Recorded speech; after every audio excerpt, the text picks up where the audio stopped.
Bismillahirrahmanirrahim. Assalamualaikum warahmatullahi wabarakatuh. Selamat pagi, selamat sore untuk mahasiswa sekalian dimanapun kalian berada. Hari ini kita akan memasuki pertemuan ke-13 dan akan membahas mengenai memahami dan juga mengelola perilaku individu.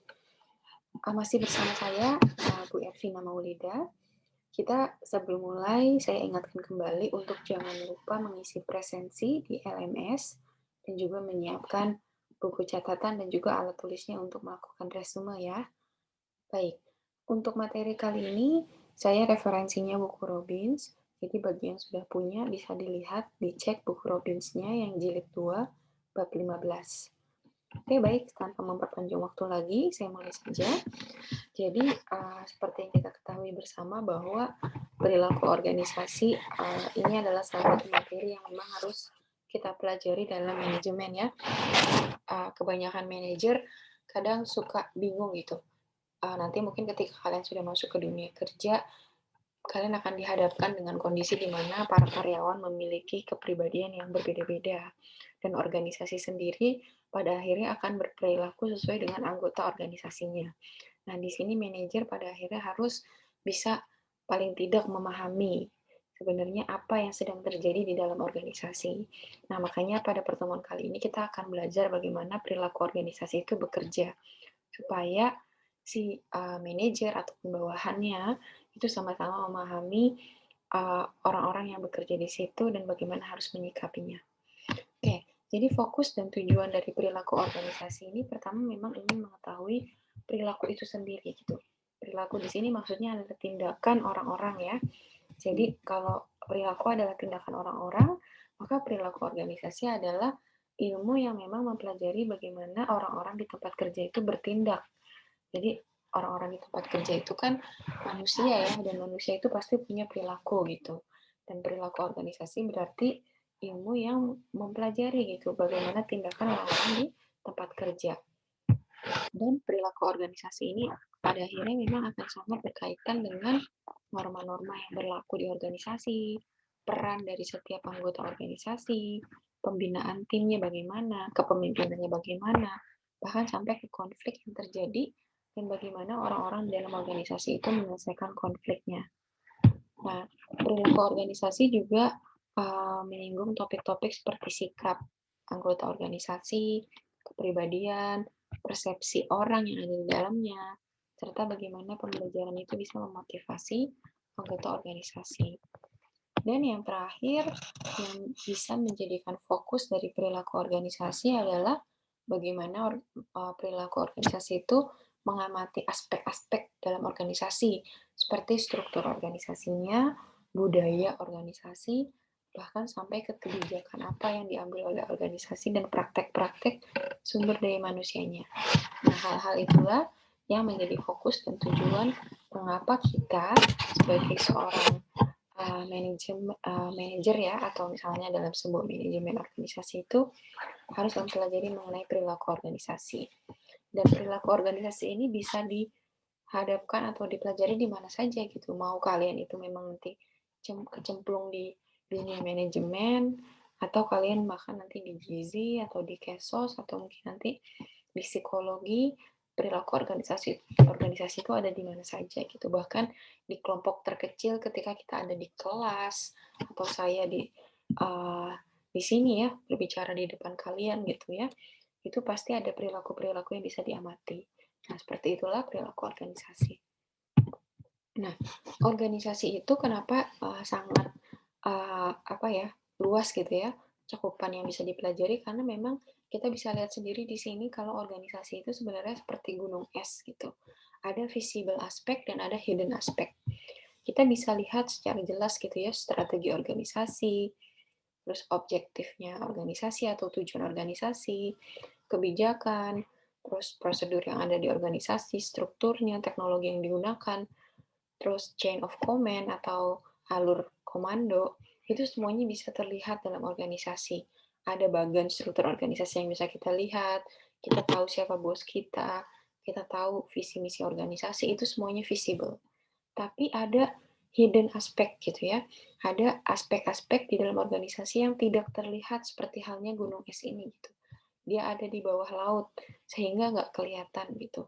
Dan itu adalah attitude orang-orang yang ada di dalam organisasi, persepsi manusia yang ada di dalam organisasi, grup norma yang tidak tertulis, informal interaction, interpersonal konflik, dan semua ini tuh nggak kelihatan sampai kita benar-benar masuk ke dalamnya, masuk ke dalam laut ini ya, masuk ke dalam airnya, lihat langsung di bawahnya ada es gitu ya, sama kita masuk langsung ke dalam departemennya, kelompoknya, berkomunikasi langsung dengan orang-orang tersebut, sehingga kita tahu persepsi mereka, gimana mereka berinteraksi, bagaimana konflik interpersonal atau antar individunya, baru tahu gitu ya, bahwa ada hidden aspek dalam tim atau departemen tersebut. Nah, begitulah organisasi. Makanya perilaku organisasi ini pada akhirnya akan mengetahui apa saja hidden aspek itu dan gimana caranya supaya hidden aspek ini bisa kelihatan. Seperti itu ya. Semoga sampai sini sudah jelas ya. Kalau kurang jelas silahkan di-replay videonya. Oke, yang berikutnya adalah tujuan ya dari perilaku organisasi itu. Jadi tujuan dari perilaku organisasi itu sebenarnya simple, ada 3. Yang pertama mencoba menjelaskan, yang kedua memprediksi, yang ketiga adalah mempengaruhi perilaku. Jadi setelah kita sudah jelas, kita prediksi apa yang harus kita lakukan dan kita cari bagaimana kita bisa mempengaruhi perilaku tersebut. Jadi menjelaskan, pertama perilaku organisasi bisa menjelaskan kira-kira mengapa karyawan melakukan perilaku tersebut. Lalu memprediksi bagaimana sih karyawan akan menanggapi berbagai tindakan dan keputusan yang diambil oleh organisasi. Dan mempengaruhi, maksudnya adalah mempengaruhi perilaku karyawan agar mau melakukan hasil tindakan dan keputusan yang diambil oleh organisasi. Nah, di sini ada 6 perilaku karyawan. Jadi, kira-kira sedikitnya gitu ya, ada 6 perilaku karyawan ini yang seringkali diteliti gitu ya oleh para atasan, para manajer atau orang-orang yang ada di dalam organisasi. Yang pertama adalah mereka ingin mengetahui kira-kira seberapa efisien dan juga efektif kinerja para bawahan. Atau di sini bisa dikatakan mereka juga akan mengetahui bagaimana produktivitas dari karyawan tersebut. Jadi mau kerja dimanapun ya, bahkan ketika kalian ada di kelompok tugas gitu ya, mengerjakan tugas kelompok suatu mata kuliah tertentu, pasti kalian juga pengen tahu ya seberapa produktif sih teman kalian bekerja gitu ya. Nah itu artinya kalian sudah masuk ke dalam bagaimana kalian mau mengetahui perilaku anggota gitu. Kalian ingin mengukur kinerja mereka, efisiensi dan efektivitas mereka gitu ya. Dan perilaku karyawan berikutnya yang seringkali ingin diteliti adalah seberapa sering sih mereka tidak datang ke tempat kerja. Karena ketidakhadiran ini atau absenteeism ini akan mengukur gitu seberapa besar gitu pengaruh dari perusahaan terhadap anggotanya. Lalu yang berikutnya adalah mereka juga akan mengetahui atau ingin mengukur bagaimana pengunduran diri permanen dari suatu organisasi itu biasanya dilakukan secara sukarela atau justru secara tidak sukarela, atau ini disebut juga dengan perputaran karyawan atau turnover.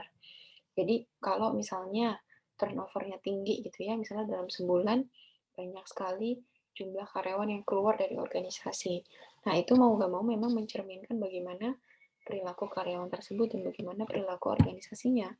Misalnya bisa jadi memang budaya organisasinya kurang bagus, atau misalnya sistem uh, pengelolaan human resource-nya kurang bagus, atau misalnya ada konflik-konflik interpersonal yang tidak bisa diselesaikan, sehingga orang memilih untuk mengundurkan diri secara permanen dari organisasi atau melakukan turnover.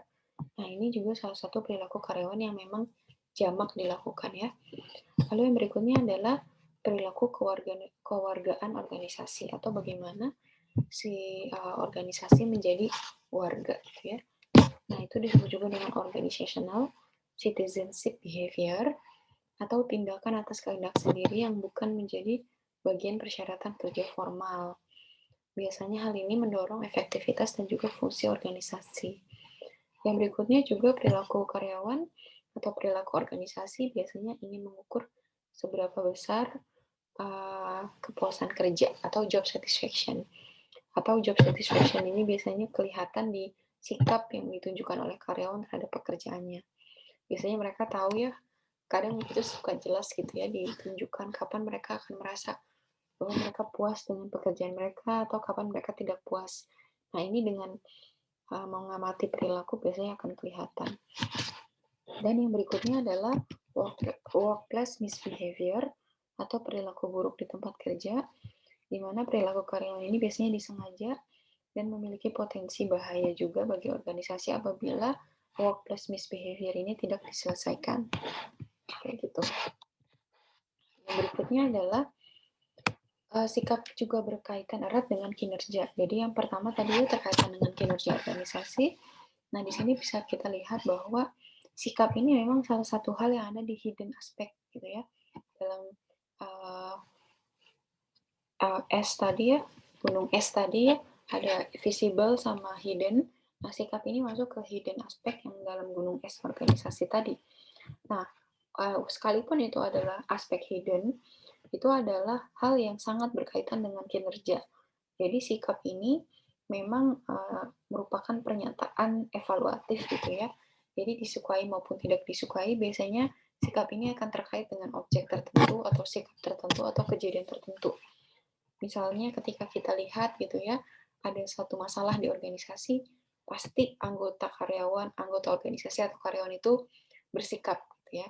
Entah itu sikapnya menyatakan bahwa dia menyukai hal tersebut atau mereka tidak menyukai hal tersebut. Pasti akan ada reaksinya gitu ya.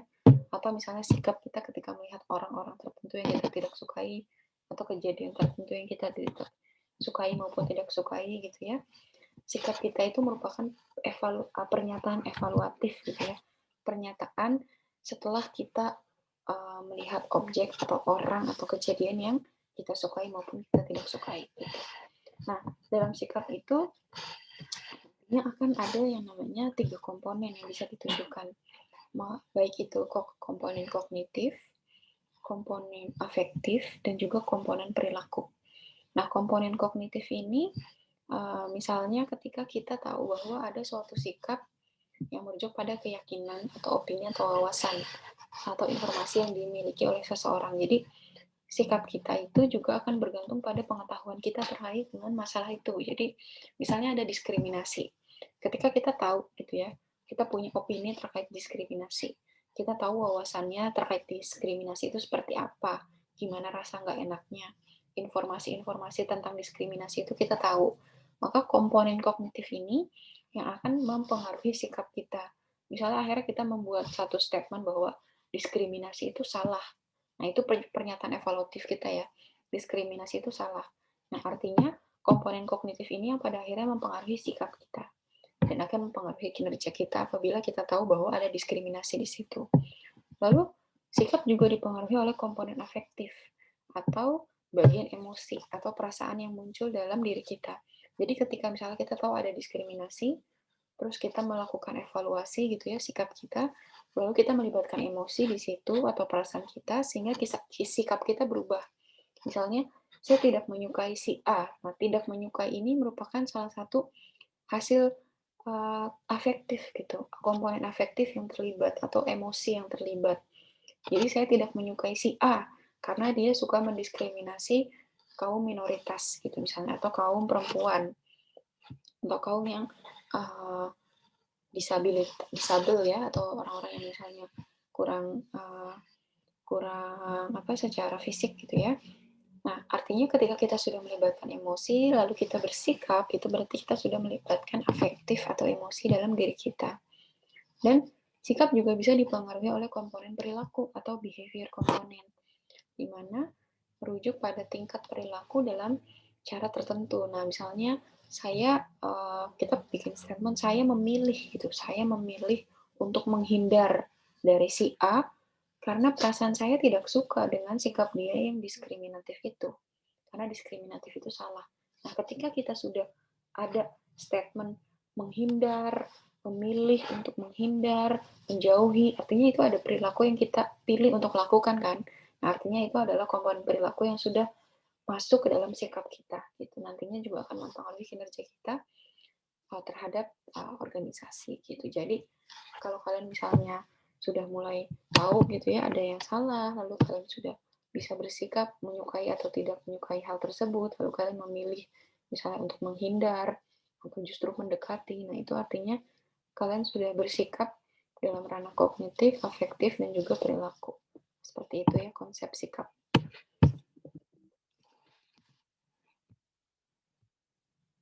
Satu lagi yang mungkin saya mau tambahkan adalah, jadi ketika kita di dalam organisasi, lalu ada suatu kejadian dan sikap antara si karyawan A dan karyawan B itu berbeda-beda dalam menyikapi masalah tersebut, itu juga bisa dipengaruhi oleh banyak hal ya, baik itu dari kognitifnya, afektifnya, maupun perilakunya. Jadi misalnya ada masalah dalam suatu organisasi, yang satu reaktif, yang satu sikapnya biasa aja. Nah, bisa jadi karena memang secara kognitif dia nggak punya ilmu di situ, sehingga dia nggak bisa menunjukkan sikap. Nah, itu juga.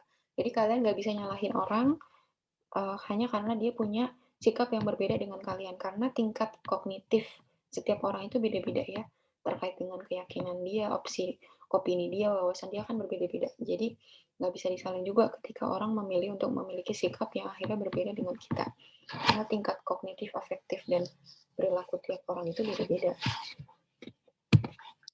Yang berikutnya adalah perilaku organisasi juga pada akhirnya mempengaruhi tingkat keterlibatan kerja dan juga komitmen kita dalam organisasi.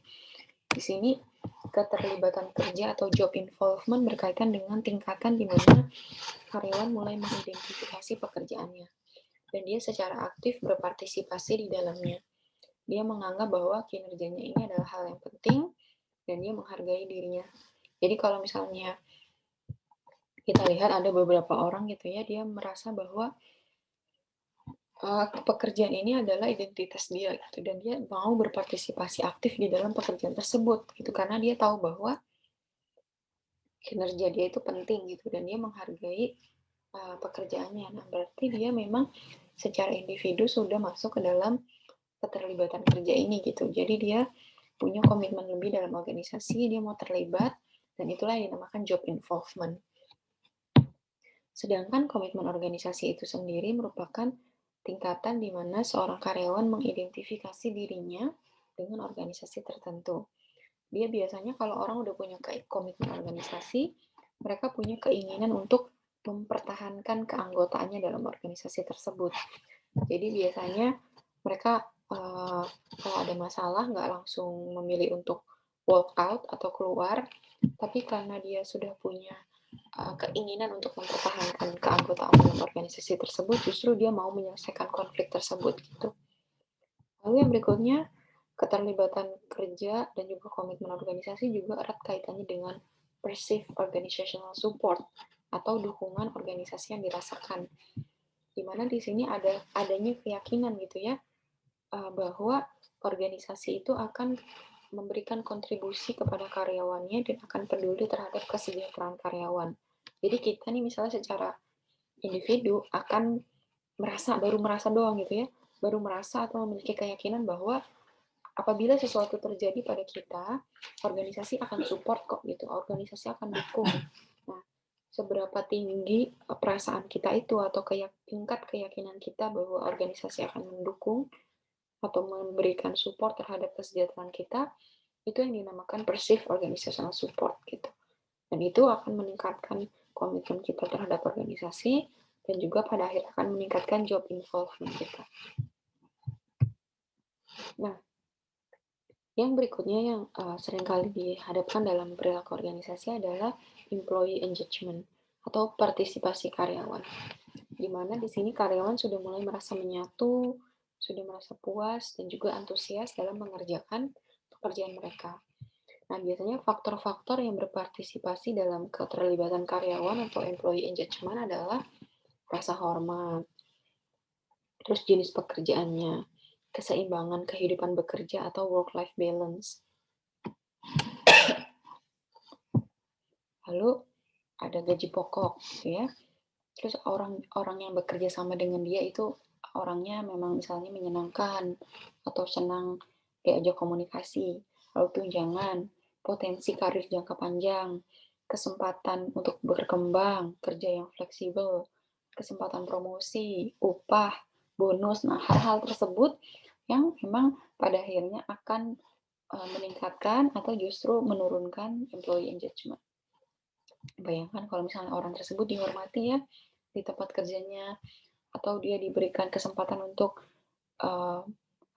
promosi, atau dia diberi kesempatan untuk mempunyai tunjangan yang tinggi atau upah yang menarik, pasti dia akan berpartisipasi lebih baik dalam organisasi.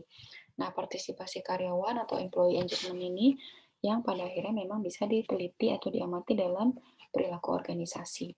Kalau misalnya engagement atau partisipasi karyawan rendah, berarti kita harus cek lagi nih faktor-faktor ini. Apa faktor-faktor yang mungkin bisa diperbaiki. Nah, itulah yang nantinya mungkin akan membuat partisipasi karyawan ini nanti akan naik lagi, kayak gitu. Dan berikutnya adalah kita juga akan mengenal yang namanya teori disonansi kognitif. Teori disonansi kognitif ini adalah ketidaksesuaian atau inkonsistensi dalam sikap atau antara perilaku dan sikap. Jadi adanya inkonsistensi dalam sikap. Jadi inkonsistensi dalam sikap itu dinamakan disonansi kognitif. Nah, teori disonansi kognitif ini berarti menjelaskan tentang hubungan antara sikap dan perilaku. Jadi kita juga kadang di dalam organisasi itu tahu ya, kadang ada orang yang sikap dan perilakunya itu berbeda. Nah, ketika dia berbeda, itu berarti dia sedang berada dalam disonansi kognitif. Contoh simpelnya adalah kita tahu ya kalau pakai dental floss atau benang untuk gigi itu bagus gitu untuk gigi kita, bisa ngangkat jigong gitu ya, atau ngangkat kotoran-kotoran lebih efektif ketika pakai dental floss dibandingkan dengan hanya menggunakan gosok gigi. Nah, dengan kita tahu ya adanya secara kognitif kita tahu ya bahwa dental floss itu bagus, tapi kita tidak pakai gitu karena misalnya dental floss itu menghabiskan waktu kita lebih banyak di kamar mandi untuk mengurus gigi, atau kita takut salah, atau harga dental floss itu mahal gitu ya. Sekalipun kita tahu secara kognitif itu bagus, tapi kita nggak melakukannya. Nah, itulah yang dinamakan dengan inkonsistensi antara sikap dan perilaku. Biasanya ada 3 faktor. Nah, misalnya tadi ya, kita tahu nih, kalau misalnya contoh lain ya dalam organisasi terkait dengan disonansi kognitif, kita tahu bahwa hal-hal tadi, faktor-faktor tadi itu bisa meningkatkan employee engagement. Tapi kita sebagai manajer tidak melakukan apapun terkait dengan faktor-faktor tadi, sehingga employee engagement di perusahaan kita rendah. Nah, artinya si manajer itu sedang melakukan disonansi kognitif atau inkonsistensi antara sikap kognitif dia dengan perilaku. Gitu. Nah, biasanya ada 3 faktor yang bisa mengurangi disonansi ini. Jadi, pertama adalah pentingnya faktor-faktor yang menciptakan disonansi. Jadi kita lihat lagi kira-kira apa saja yang menyebabkan inkonsistensi itu. Kita cek gitu ya, faktor-faktor yang menyebabkan inkonsistensi itu apa saja. Lalu kita lihat gitu tingkat pengaruhnya terhadap faktor-faktor tersebut apa saja gitu. Oh, ini bukan diyakini ya, tapi diyakini pakai gitu ya. Ini ada typo karena saya nggak ngetik gitu ya, saya pakai recording laptopnya ngetik sendiri. Jadi dia mungkin kurang cerdas gitu ya, sehingga nulisnya diyakini. Saya juga kurang cek, jadi salah typo. Jadi kalian bisa rubah sendiri. Tingkat pengaruh yang diyakini pakai Y seseorang terhadap faktor tersebut. Jadi misalnya seberapa percaya kita gitu ya bahwa dental floss itu bisa bekerja dalam memperbaiki kondisi gigi, itu akan mengurangi inkonsistensi kita, imbalan yang terdapat dalam disonansinya. Jadi misalnya kita tahu ya bahwa pakai dental floss itu bagus, tapi kita nggak pakai. Tapi kalau misalnya kita tahu nih kalau misalnya orang tua kita gitu atau ibu kita akan kasih kita ekstra uang jajan atau misalnya ekstra jajanan kalau kita pakai dental floss, kita tahu ada imbalannya. Nah, itu juga akan mengurangi disonansi kognitif kita. Bisa jadi dengan adanya imbalan, justru kita mau pakai dental floss kayak gitu.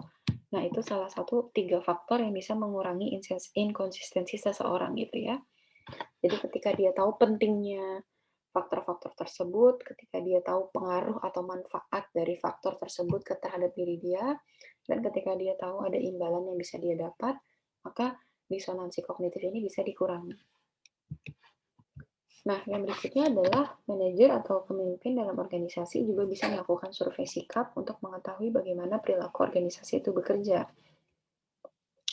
Survei sikap ini adalah survei yang menghimpun respon dari karyawan melalui beragam pertanyaan tentang apa yang mereka rasakan. Jadi biasanya survei ini akan mengetahui bagaimana pekerjaan itu dilakukan, bagaimana kelompok kerja itu bekerja, apakah efektif atau tidak, lalu bagaimana supervisor itu bekerja, dan seterusnya. Biasanya mereka akan menghimpun respon-respon dari bawahan untuk mengetahui lebih lanjut bagaimana perilaku organisasi.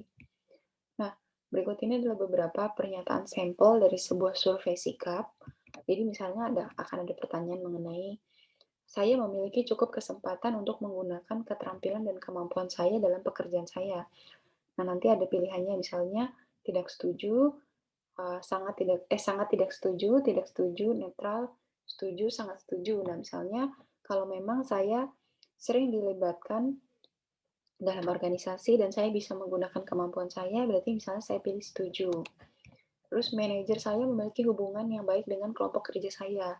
Nanti ada skalanya lagi, dari skala 5 sampai 1. Misalnya, sangat setuju, setuju, netral, tidak setuju, sangat tidak setuju. Nah, itu dijawab sendiri sama karyawannya. Organisasi saya memberikan kesempatan untuk pengembangan personal, profesional. Saya diberitahu jika melakukan pekerjaan dengan baik atau tidak.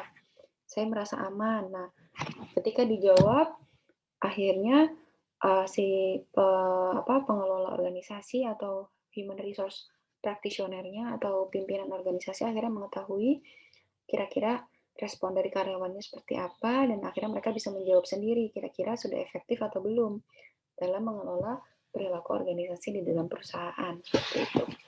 Dan survei sikap karyawan ini banyak ya, contohnya bisa kalian google sendiri, contoh-contoh kuesioner survei sikap karyawan. Dan ini biasanya memang dilakukan setahun sekali, atau ada juga mungkin yang melakukannya 6 bulan sekali, agar memang lebih cepat gitu ya diperbaiki apabila ada kesalahan-kesalahan atau hal-hal korektif yang bisa dilakukan, sehingga corrective action-nya bisa dilakukan sesegera mungkin gitu ya. Yang berikutnya adalah implikasinya bagi manajer.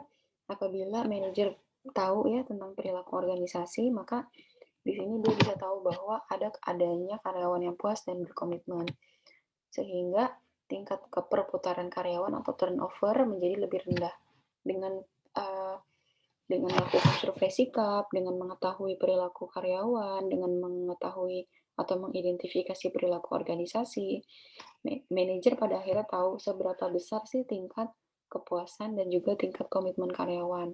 Kalau dia udah tahu, kalau misalnya karyawannya udah puas, komitmennya tinggi, maka turnover-nya juga pasti nanti akan lebih rendah gitu ya. Sebaliknya, kalau tingkat kepuasannya rendah, komitmennya rendah, bisa jadi turnover-nya atau tingkat perputaran karyawan atau jumlah karyawan yang keluar dari organisasi itu justru tinggi. Jadi kebalikannya ya. Lalu implikasinya bagi manajer juga, karyawan yang puas akan berkinerja baik. Dan yang berikutnya, manajer juga biasanya sebaiknya mensurvei karyawan mengenai sikap mereka, karena pengukuran yang baik akan menjadi informasi yang sangat berguna bagi organisasi. Jadi survei karyawan ini penting ya, karena itu menjadi tolak ukur dan juga bahan evaluasi gitu, bahan informasi yang nantinya akan berguna bagi organisasi dalam proses pengelolaan human resource manajemennya gitu.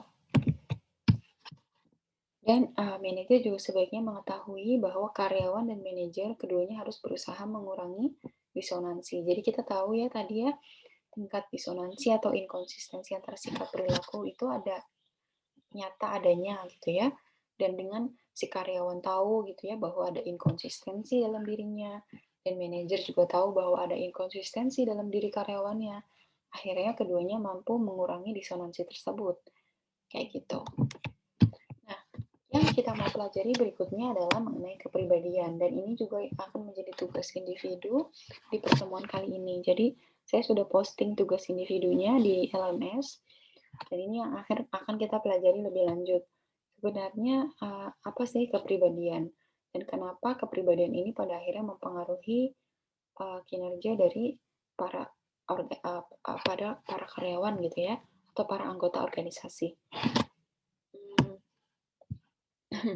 Jadi kepribadian ini adalah kombinasi unik dari pola emosional, pikiran, dan juga perilaku yang mempengaruhi bagaimana seseorang bereaksi terhadap situasi atau berinteraksi dengan orang lain. Jadi kita tahu ya bahwa kepribadian antara saya dengan kalian itu pasti beda. Antara kalian dengan kakak atau adik kalian juga pasti beda. Atau kepribadian kalian mungkin dengan orang tua kalian juga mungkin beda. Karena memang kepribadian itu merupakan kombinasi unik gitu ya dari emosional seseorang, pikiran seseorang, perilaku seseorang, sehingga emosional pikiran dan perilaku pikiran itu kognitif ya, dan perilaku seseorang itu kan beda-beda ya. Tingkat emosional seseorang beda-beda gitu ya, tingkat pikiran atau kognitif seseorang juga beda-beda.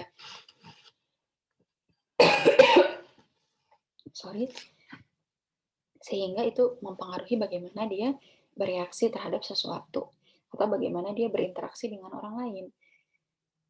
Makanya kepribadian seseorang itu berbeda-beda. Nah, ada dua pendekatan yang terkenal dalam kepribadian. Yang pertama adalah Myers-Briggs Type Indicator atau MBTI dan juga model Big Five. Yang pertama terkait dengan MBTI atau Myers-Briggs Type Indicator. Nah, di MBTI itu dia membagi gitu ya, membagi model of personality atau personality model ke dalam berbagai kriteria. Jadi ada istilah mereka membaginya sebenarnya menjadi 4 kelompok besar gitu ya.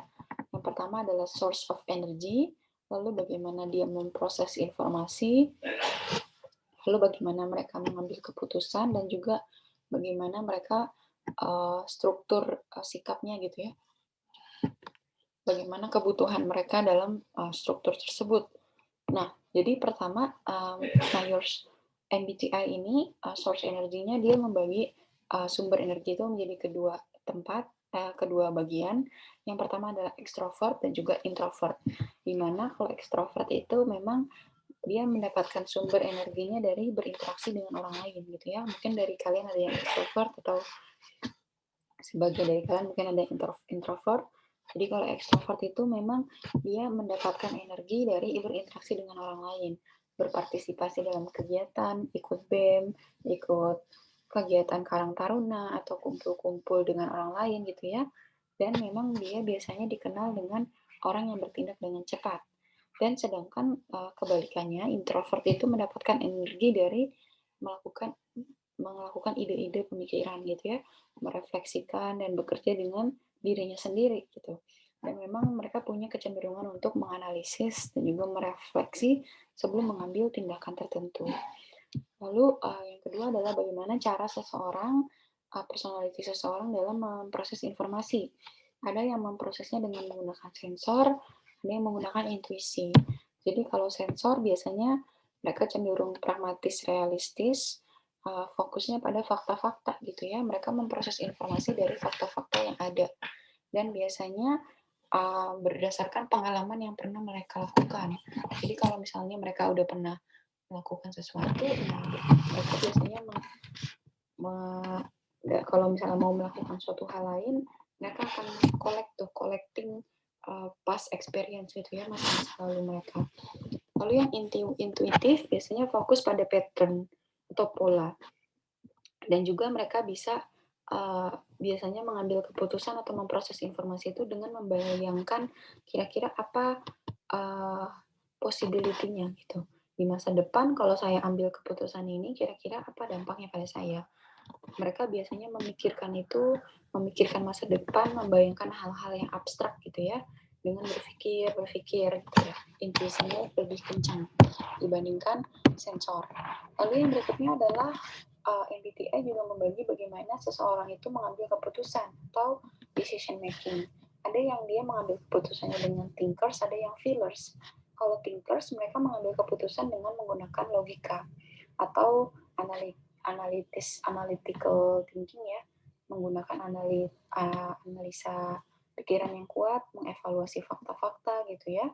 Lalu kalau yang feelers, dia mengambil keputusan dengan lebih menggunakan hati. Dia mempertimbangkan bagaimana orang lain kalau saya mengambil keputusan ini, terus bagaimana perasaan mereka. Mereka menggunakan berbagai sudut pandang, gitu ya, tidak hanya menggunakan sudut pandang mereka sendiri, tapi mencoba memahami sudut pandang orang-orang di sekitar mereka. Nah, itu cara mereka mengambil keputusan. Nah, ini kalian bisa tahu gitu ya. Sebenarnya kalian tuh I, I, S, N, T, atau F gitu ya, dengan menjawab kuis yang ada di LMS. Itu saya sudah kasih linknya, bisa kalian isi. Lalu need for structure, ada yang judgers, ada yang perceivers. Kalau judgers, mereka lebih suka untuk merencanakan, membuat list. Mereka biasanya menuruti schedule. Terus mereka juga biasanya organize sekali ya, orangnya terorganisir. Sedangkan perceiver itu, mereka lebih spontaneous, mendadak gitu ya, impromptu, fleksibel. Terus mereka adaptable dengan lingkungan yang cepat berubah. Mereka gampang beradaptasi gitu ya.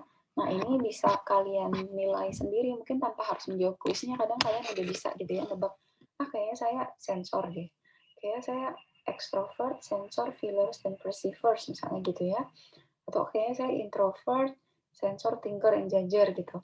Nah, itu kalian bisa nebak sendiri sebenarnya tanpa harus menjawab kuisnya.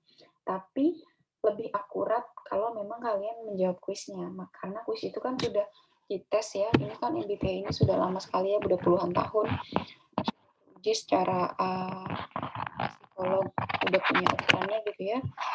Ini bisa diaplikasikan di kehidupan kalian. Kalian jawab sendiri di kuis yang sudah saya posting di LMS, agar kalian bisa lebih memahami sebenarnya kepribadian kalian itu seperti apa sih. Atau kalian juga bisa tanya ke teman kalian, ketika kalian nih kerja kelompok gitu ya, terus teman kalian kok sikapnya beda dengan kalian gitu. Nah, kamu tanya aja, emang MBTI kamu apa? Kok saya ngerasa kamu beda dengan saya. Mungkin dari MBTI itu kalian bisa memahami, oh ternyata pantas gitu ya. Saya introvert, dia extrovert. Saya intuitif, dia sensor. Pantesan aja kita berbeda dalam mengambil keputusan, misalnya gitu. Atau cara kita memproses informasi itu berbeda, oh pantas, wajar, beda gitu ya. Karena memang personality kita beda. Nah, itu menarik sekali kalau kalian bisa tahu gitu ya, teman-teman kalian, lingkungan kalian terdekat itu apa sebenarnya kepribadiannya. Nah, silahkan jawab di LMS ya. Saya tunggu jawaban-jawaban kalian setelah kalian mengisi. Nah, ini hasilnya nanti ketika kalian lihat personalitinya, ketika kalian sudah jawab kuisnya, kalian akan dapat ya apakah kalian ISTJ, ISFJ, INFJ, INTJ, INTP. Jadi ada 16 tipe kepribadian menurut Myers-Briggs, dan ini akan menggambarkan kurang lebih kira-kira kepribadian kalian seperti apa. Dan ketika kalian sudah selesai menjawab, silahkan kembali ke slide ini ya, ke bagian ini untuk kalian cek sendiri kira-kira kalian apa gitu ya. Kalau INTJ misalnya, kalau nggak salah terakhir saya jawab, saya itu INTJ, jadi saya inovatif, independent, strategic, logical, reserved, insightful, driven by their own original ideas to achieve improvements. Nah, kira-kira seperti itu. Ini kepribadian saya. Nah, ketika kalian sudah selesai menjawab, silahkan kembali ke slide ini untuk mempelajari lebih lanjut gitu ya. Yang berikutnya adalah pendekatan yang kedua ya, setelah Myers-Briggs type, juga dikenal kepribadian itu bisa menggunakan pendekatan model Big Five personality atau kepribadian 5 besar, di mana kepribadian itu menurut model Big Five ini dibagi menjadi 5 kelompok besar. Yang pertama adalah O, yang kedua adalah C, lalu I, A, dan N. O ini for openness, C itu for conciseness, lalu I itu for extroversion, A itu for agreeableness, dan N itu for neuroticism. Nah, extroversion ini, yang pertama adalah openness. Jadi kalau skor openness atau tingkat keterbukaan kita itu rendah, maka kita cenderung praktikal orangnya atau konvensional, atau kita lebih menyukai hal-hal yang bersifat rutin. Tapi kalau openness atau keterbukaan kita terhadap pengalaman ya, atau kader di mana kita itu biasanya lebih imajinatif, menggunakan feeling, Nah, tapi kalau tingkat keterbukaan kita tinggi, nah ini akan membuat kita menjadi orang-orang yang curious atau rasa ingin tahunya tinggi. Dan biasanya kita cenderung lebih independen karena kita yakin gitu dengan diri kita sehingga kita mandiri. Nah, ini bisa dicek nanti ya, apakah trait atau kepribadian kalian itu personality trait-nya apakah mempunyai skor openness yang rendah atau yang tinggi. Lalu yang berikutnya adalah conciseness atau tingkat kecermatan gitu ya. Kecermatan itu adalah bagaimana kita bisa menilai tingkat tanggung jawab kita, kompetensi kita, disiplinan kita, bagaimana cara kita bisa berorientasi pada prestasi. Nah, ketika tingkat kecermatan kita rendah, biasanya kita lebih impulsif gitu ya. Dalam melakukan sesuatu kita lebih sembrono gitu ya, careless, sembrono, dan kurang terorganisir. Sedangkan kalau tingkat kecermatannya itu tinggi, biasanya orang tersebut cenderung lebih suka bekerja keras, bisa diandalkan, dan juga terorganisir dengan baik. Lalu yang berikutnya adalah personality yang bisa dilihat adalah bagaimana tingkat ekstrovertnya atau tingkat di mana seseorang itu senang gitu ya berbicara dengan orang lain, bagaimana dia senang bersosialisasi, mengekspresikan emosinya, asertif gitu ya, atau senang untuk berkomunikasi. Nah, tingkat ekstrovertnya rendah, berarti dia bisa dibilang introvert gitu ya, quiet, reserve, withdrawn. Dia cenderung tidak suka berbicara, atau reserve itu senang dengan diri dia sendiri gitu ya, atau bahkan sampai ke withdrawn, menarik diri dari kelompok gitu ya, karena tidak suka bersosialisasi. Sedangkan kalau misalnya senang bersosialisasi atau ekstrovertnya tinggi, maka cenderung outgoing, atau dia memang senang keluar gitu ya, suka suka dengan kelompok, suka ngobrol gitu ya, warm, hangat, dan juga bahkan sampai ke seek adventure, mencari tantangan yang lebih tinggi lagi. Lalu yang berikutnya adalah apabila tingkat personality bisa dinilai dari tingkat personality atau agreeableness, di mana agreeableness ini adalah maksudnya dapat disetujui ya, kadar di mana seseorang itu bisa baik, tingkat kooperatifnya bagaimana, dan tingkat level dapat dipercayanya bagaimana gitu ya. Kalau memang dia dapat disetujui dengan baik atau dia bisa dipercaya. Kalau tingkat dapat dipercayanya rendah, misalnya tingkat dia bisa mempercayai sesuatu gitu ya, kalau rendah biasanya cenderung dia lebih kritis gitu ya. Kalau tingkat agreeableness-nya rendah, biasanya orang memang akan lebih kritis gitu ya. Dia tidak mudah menerima sesuatu gitu, sehingga kalau orang udah tidak mudah menerima sesuatu, dia akan lebih kritis, mengkritisi hal itu dulu baru dia bisa menerima. Atau unkooperatif gitu, justru dia tidak bisa diajak kooperatif, tidak bisa diajak kerjasama, dan cenderung suspicious, atau justru lebih ke suspicious tuh merasa negatif gitu ya, ragu-ragu, justru curigaan. Nah, kayak gitu. Kalau tingkat penerimaannya rendah, cenderung kebalikannya, ketika tingkat penerimaannya itu tinggi atau tingkat dia menyetujui sesuatu agreeableness-nya tinggi, high, nah dia biasanya cenderung lebih helpful gitu ya, mau menolong orang dengan mudah, cenderung lebih suka menolong, nggak pakai mengkritisi atau ini orang kenapa sih kok dia uh, gitu aja nggak bisa, tapi dia nggak pakai bertanya dulu, tapi dia langsung menolong gitu ya. Dia percaya aja sama orang dan cenderung lebih empati. Yang berikutnya adalah neuroticism. Neuroticism itu adalah tendency toward unstable emotion. Jadi kecenderungan terhadap emosi-emosi yang kurang stabil, di mana kalau tendensinya rendah, cenderung kalem orangnya ya, tenang, terus even tempered, jadi temperatur atau sikap dia itu cenderung tidak labil gitu ya, even, jadi stabil. Dan dia merasa secure gitu ya, merasa aman dengan dirinya sendiri.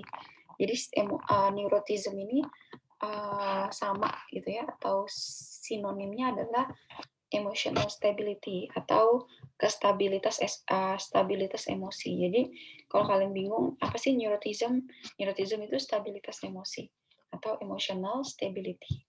Jadi kalau misalnya emosional stabilitasnya rendah, cenderung kalem. Kalem itu bahasa Indonesia ya, tapi kalau bahasa Inggris calm, cenderung lebih tenang, terus tempernya juga nggak naik turun, cenderung stabil dan secure, dia merasa aman. Sedangkan kalau emotional stability-nya tinggi, cenderung anxious gitu ya, khawatiran, tidak senang, prone to negative emotion, lebih cenderung menganggap sesuatu dengan atau memandang sesuatu dengan hal-hal yang negatif seperti itu. Yang berikutnya adalah emosi dan juga kecerdasan emosi. Kepribadian yang tidak bisa kita tinggalkan itu adalah bagaimana kecerdasan emosi seseorang ya. Jadi ketika kita sudah tahu personalitinya, kita sudah bisa menganalisis kepribadian dia apa, Big Five model personality dia cenderung kemana gitu ya. Kita sudah tahu tipe-tipe perilaku organisasi.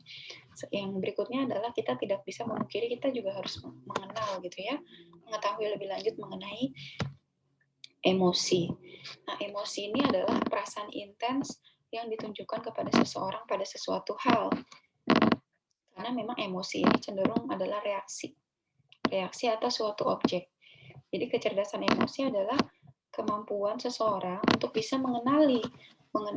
Setelah dia bisa mengenali, dia mampu mengelola isyarat atau informasi dari emosi tersebut gitu. Jadi kalau orang bisa mengenali emosinya dengan baik, mengelola emosinya dengan baik, berarti dia memiliki kecerdasan emosi yang baik.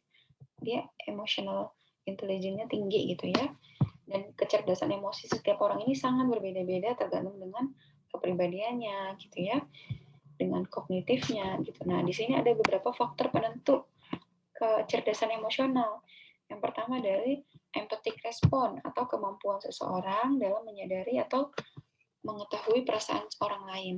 Jadi ketika kita punya rasa empati yang tinggi, kemampuan kita untuk mengetahui perasaan orang lain itu tinggi, nah berarti kecerdasan emosional kita juga baik. Lalu mood regulation, kemampuan kita untuk bisa mengontrol perasaan. Terus interpersonal skill, kemampuan kita untuk membangun hubungan atau komunikasi dengan orang lain.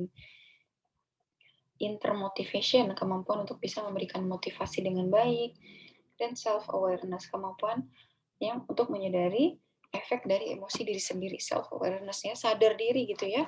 Nah, ketika hal-hal ini kita bisa kuasai, maka kecerdasan emosi kita juga baik. Nah, kecerdasan emosi ini bisa diukur dengan 4 cara kurang lebih, dengan menggunakan Raven-Barnes EQ, Multi-Factor Emotional Intelligence Scale, lalu ada Seligman Style Questionnaire Atribusi, ada juga Emotional Competency Inventory. Nah, ini bisa kalian googling sendiri, searching kira-kira apa saja sih butir-butir pertanyaan di tes pengukur ini. Seperti itu. Nah, terus gimana kita mengetahui kalau dia mempunyai kecerdasan emosional yang tinggi? Nah, itu bisa kita lihat dengan cara mereka mengartikulasikan pengalaman emosional. Jadi ketika misalnya kita punya pengalaman masa lalu gitu ya, terkait dengan misalnya kita pernah melihat kasus tidak mengenakan gitu ya, entah itu misalnya pembunuhan atau kecelakaan gitu ya. Ketika kita bisa mengartikulasikan pengalaman emosional itu dengan baik, itu bisa kita lihat bahwa kita punya kecerdasan emosional yang baik. Lalu bagaimana dia bisa membaca kekuatan dan juga kelemahan diri sendiri gitu ya. Orang yang bisa mempunyai self awareness yang tinggi gitu ya, dia bisa mengetahui kualitas dirinya, kekuatan dirinya, bahkan kelemahan dirinya sendiri, berarti dia juga memiliki kecerdasan emosional yang baik. Lalu dia sering dimintai pendapat. Orang yang sering dimintai pendapat, berarti dia dipercaya gitu bahwa dia punya intermotivation yang tinggi gitu ya, atau dia punya interpersonal atau empathic response atau mood regulation yang bagus sehingga dia dimintai pendapat oleh orang lain.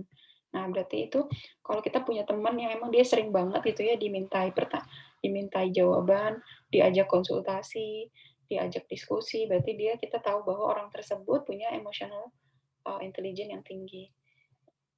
Mudah mengikhlaskan rasa kehilangan, memahami perasaan orang lain, bahkan sampai ke memiliki rasa humor gitu ya. Itu ciri-ciri orang yang mempunyai kecerdasan emosional yang tinggi. Dan tahukah kamu kalau kecerdasan emosional ini 4 kali lebih dibutuhkan dibandingkan dengan intelligent question gitu ya. Jadi kecerdasan IQ itu ternyata tidak sepenting emotional IQ, emotional question gitu ya. Jadi kalau kita punya kecerdasan emosional yang bagus gitu ya, tapi kita nggak terlalu cerdas, itu nggak masalah banget gitu ya.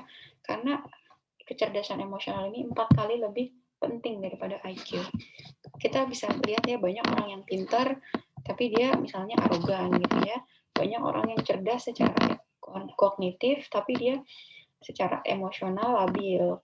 Atau bahkan dia tidak bisa mengelola kekurangan dia sendiri, tidak bisa dimintai pendapat gitu ya, tidak punya selera humor. Pada akhirnya orang-orang ini justru nggak bisa beradaptasi dengan lingkungannya ketika udah masuk ke dunia kerja gitu. Nah, makanya kecerdasan emosional ini dianggap lebih penting daripada kecerdasan IQ gitu ya. Tapi kalau kita bisa punya keduanya gitu ya, kecerdasan emosional baik, IQ kita juga baik gitu ya, itu lebih baik lagi gitu ya. Nah, yang berikutnya adalah Holland's Theory of Career Choice. Di sini kita bisa lihat ya bahwa kepribadian-kepribadian tadi gitu ya, atau teori-teori yang tadi kita bahas gitu ya, itu memang pada akhirnya memiliki implikasi tersendiri bagi manajer.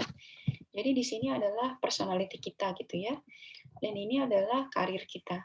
Dan ketika kita bisa tahu gitu bahwa personality kita atau kepribadian kita itu sesuai dengan karir kita atau match, nah nanti itu akan mengarah pada kesuksesan yang lebih baik gitu ya, atau tingkat kepuasan yang lebih baik.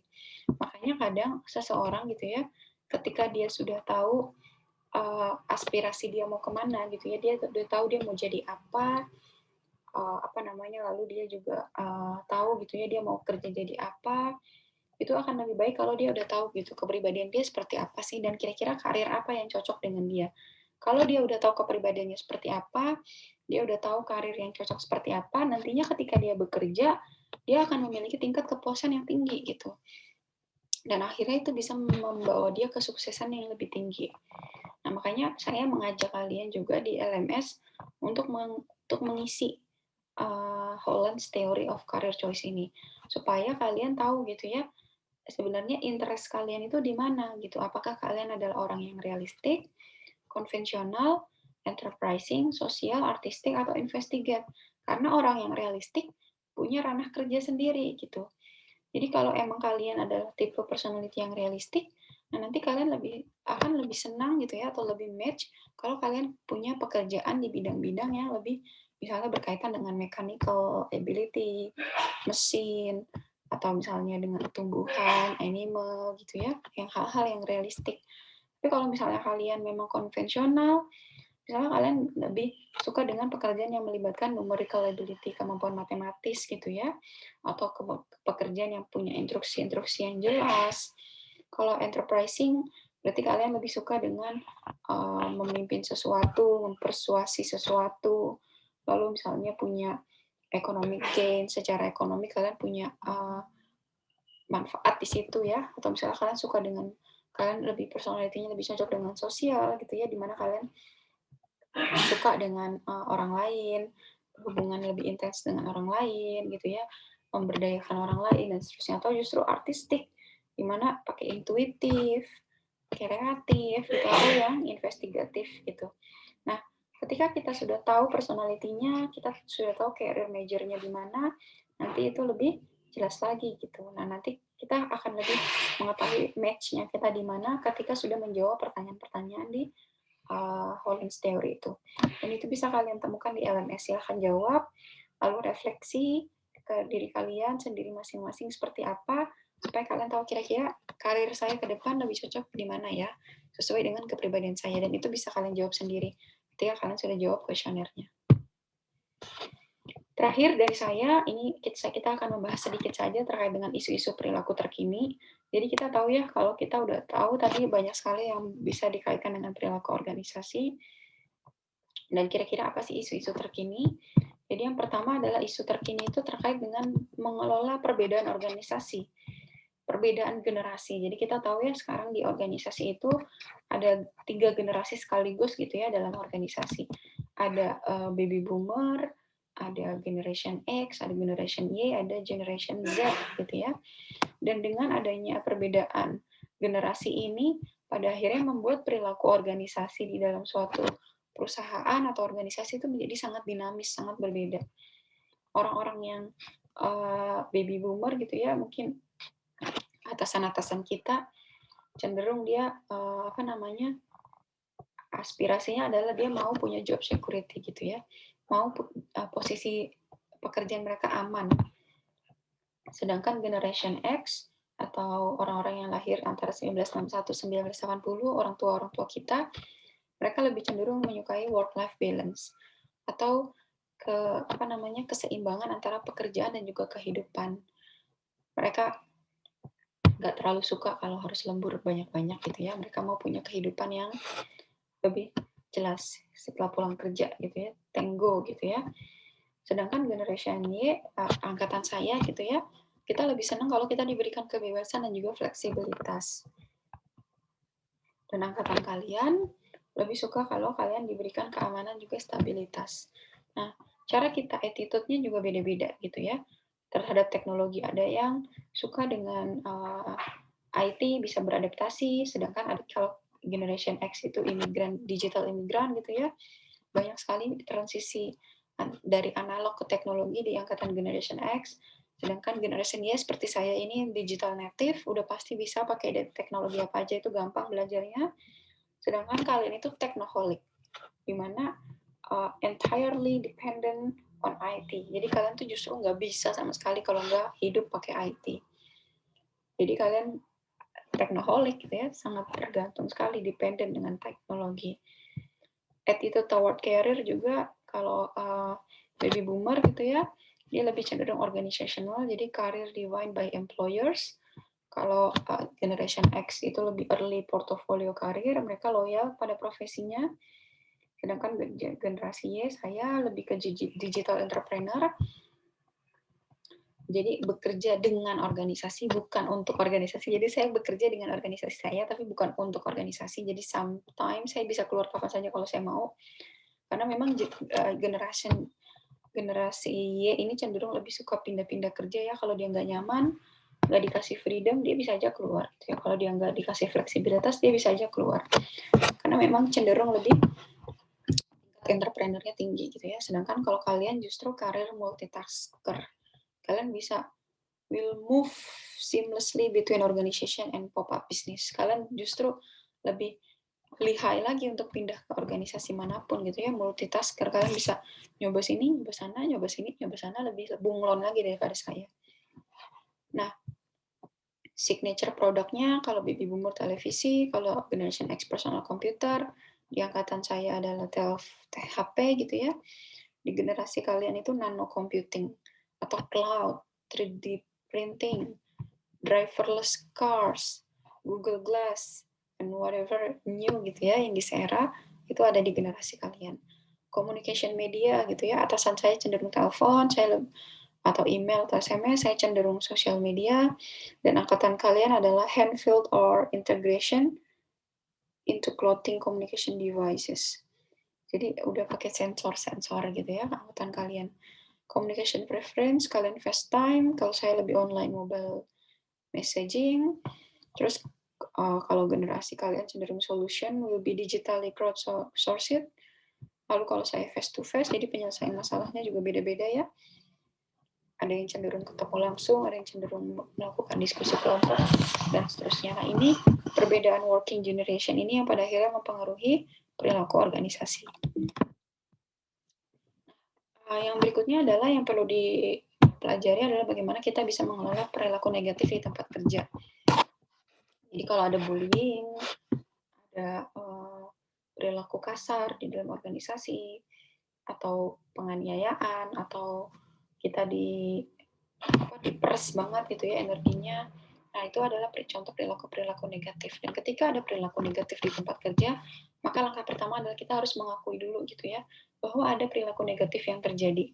Jadi jangan sampai kita mengabaikan gitu. Kita lihat teman kita disiksa, tapi karena kita takut terlibat, takut posisi kita terancam, sehingga kita mengabaikan, itu jangan.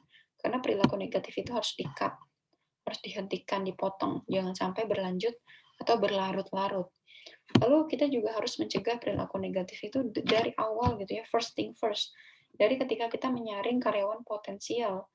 Jadi ketika kita mau merekrut karyawan baru, kita juga merekrut mereka kita lihat kepribadiannya. Kita bisa minta mereka untuk mengisi lembar personality test gitu ya. Kita cek tingkat EQ-nya berapa, IQ-nya berapa.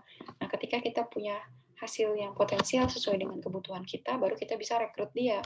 Sehingga kita bisa mencegah perilaku negatif itu dari awal. Dan yang berikutnya adalah yang terakhir, merespon dengan cepat gitu ya. Setelah kita mengakui, kita bisa mencegah. Kalau emang masih kejadian juga, kita harus merespon perilaku negatif itu dengan cepat dan juga tegas. Sehingga hal tersebut bisa selesai dengan cepat gitu ya, dan orang yang diperlakukan negatif juga tidak merasa teraniaya. Karena memang perilaku negatif apapun itu tidak bisa dibenarkan. Jadi harus dihentikan, direspon dengan secepat-cepatnya. Oke, itu saja materi saya hari ini. Cukup menarik. Kalian bisa langsung praktik di LMS. Selamat mengerjakan. Tidak ada tugas kelompok, hanya tugas individu saja mengatas kepribadian kalian sendiri-sendiri. Refleksikan kepribadian itu dengan kehidupan kalian sehari-hari. Sampai jumpa lagi pertemuan minggu depan. Sampai jumpa. Assalamualaikum warahmatullahi wabarakatuh.